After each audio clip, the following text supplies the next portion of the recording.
How's it going, everyone? Nate Rathman here with Spiritual Stewardship with another soul snack. And today's soul snack is titled The Unruly Mind. I couldn't sleep last night and I woke up way too early, like 4, and then I tried to sleep until about 4:30, realized that wasn't going to happen, then decided to get up and I thought I should just meditate because I'm up. This is earlier than I ever get up. The kids aren't around. They're not going to bother me, and I can have a nice long sit. So I sat for a good hour and 15 minutes, had a meditation, and then did some journaling afterwards. And I noticed that I was very critical of my meditation experience. And I'm sure a lot of people have experienced this idea that you have like monkey mind, or I just can't do it, or any kind of label that we have about our meditation, our process, or just whatever outcome we think we are supposed to be having with it. And this idea that I have an unruly mind, and I thought that was so funny. I'm like, that's so telling. It's like it sounds like a negative teacher or a parent scolding a child.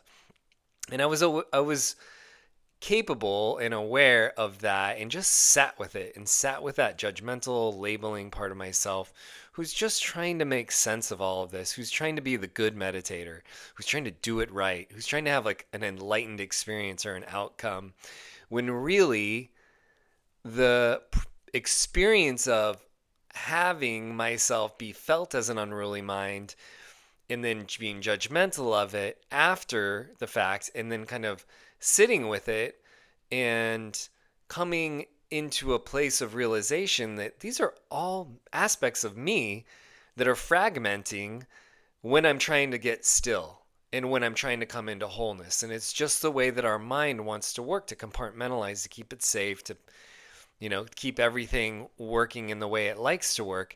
And really, all of these labels and judgments that we have on ourselves are what's keeping us separate from ourselves. So, the soul snack invitation is to find the spot in your life where you're labeling yourself the unruly mind. And that could be in your meditations if you feel like you don't do them well.